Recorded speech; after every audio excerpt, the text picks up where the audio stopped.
បើគ្រប់ឆ្នាំងមកតិចច្រឡំថាត្រីចៀនឬក៏ត្រីបំពងអីបងប្អូននេះគឺជាត្រីចំហុយអប់គ្រឿងវិធីធ្វើគឺងាយស្រួលទេយកត្រីក្រហមមួយមកហើយបន្ទាប់មកយកលាងទឹកឲ្យស្អាតឆ្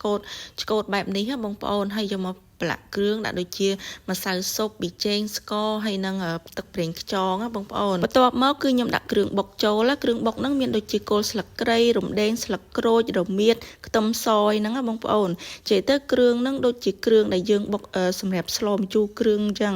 ដូចគ្នាហើយគ្រាន់តែយើងយកមកអប់ជាមួយនឹងត្រីអញ្ចឹងណាដាក់គ្រឿងផ្សំរួចរាល់ហើយច្បាច់ជាមួយត្រីហ្នឹងឲ្យឡើងចូលជាតិល្អនិយាយទៅតតែត្រីហ្នឹងមើលទៅថាចូលជាមួយនឹងគ្រឿងល្អហើយទុកមកសន្ទុះសិនណាបងប្អូនទុករយៈពេលខ្ទង់ប្រហែលជា10នាទីទៅ15នាទីអីសិនណាមុននឹងយើងយកទៅចំហុយសម្រាប់ត្រីបងប្អូនចូលចិត្តញ៉ាំត្រីអីបងប្អូនចំហុយត្រីនឹងទៅសម្រាប់ខ្ញុំយកត្រីក្រហមនៃសាច់ច្រើនអញ្ចឹងណាបន្ទាប់មកគឺយើងមករៀបគ្រឿងសម្រាប់ដាក់ចំហុយជាមួយត្រីមានដូចជាគល់ស្លឹកគ្រៃរំដេងស្លឹកក្រូចគល់ជីវ៉ាន់ស៊ុយខ្ទឹមសខ្ទឹមក្រហមម្ទេសអីហ្នឹងសិតតែជាគ្រឿងសម្រាប់កាត់ឆ្អាបបងប្អូនបន្ទាប់មកទៀតចុងក្រោយគឺខ្ញុំមានជាមួយស្លឹកជីរណាស្លឹកខ្ទឹម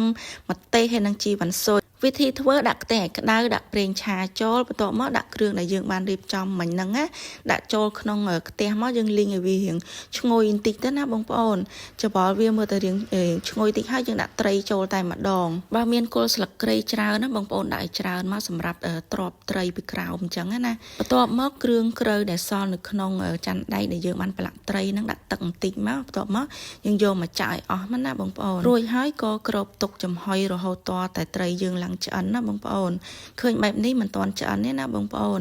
ហើយយើងត្រឡប់ប្រែវាមកម្ខាងទៀតមកដើម្បីឲ្យវាឆ្អិនសព្វល្អអញ្ចឹងណាសម្រាប់ត្រីចំហុយអប់គ្រឿងនេះបើសិនជាបងប្អូនចង់យកទៅជ្រលក់ជាមួយទឹកជ្រលក់ទៀតក៏បានដែរបើសិនជាបងប្អូនជ្រលក់ជាមួយទឹកជ្រលក់បងប្អូនអាចធ្វើរៀងសាបពេលប្រឡាក់គ្រឿងកុំដាក់ប្រៃពេកដូចខ្ញុំប្រឡាក់គ្រឿងមិញនេះគឺអត់ប្រៃទេបងប្អូនគឺឡែមអញ្ចឹងគឺខ្ញុំយកទៅជ្រលក់ជាមួយនឹងទឹកជ្រលក់មួយតង់ទៀតអញ្ចឹងហើយខ្ញុំអត់មានដាក់ទឹកត្រីដាក់អីទេត្រីឆ្អិនហើយចុងក្រោយបានដាក់ជីវ៉ាន់ស៊ុយស្លឹកខ្ទឹមហើយនិងជីរណាម្ទេសអីហ្នឹងបងប្អូននិយាយទៅពេលយើងដាក់មួយផ្លែតហ្នឹងគឺយើងអត់ទុកយូរទេយើងពលុតភ្លើងតែម្ដងទៅដោយសារតែស្លឹកជីរណាជីវ៉ាន់ស៊ុយឯនេះគឺយើងទុកយូរគឺវាឡើងជាំខ្មៅឬក៏ឡោកវាលែងឆ្ងាញ់លែងឈ្ងុយហើយតែប៉ុណ្ណឹងគឺពលុតភ្លើងបានណាបងប្អូននិយាយទៅត្រីចំហុយអប់គ្រឿងនេះរសជាតិប្លែកឆ្ងាញ់មែនតើបងប្អូនជាពិសេសគឺឈ្ងុយគ្រឿងដែលគ្រឿងយើងបុកហ្នឹងណាអញ្ចឹងបងប្អូនកុំភ្លេចសាកតាមវិធីមួយនេះបងប្អូនមុខម្ហូបមួយនេះធានាថាឆ្ងាញ់ហ្មងបងប្អូនវីដេអូរបស់ខ្ញុំគឺមានតែប៉ុណ្្នឹងទេអរគុណច្រើនបងប្អូនដែលបានមើលវីដេអូរបស់ខ្ញុំកុំភ្លេចជួយ follow page ឲ្យខ្ញុំម្នាក់មួយផងណាជួបគ្នានៅវីដេអូក្រោយ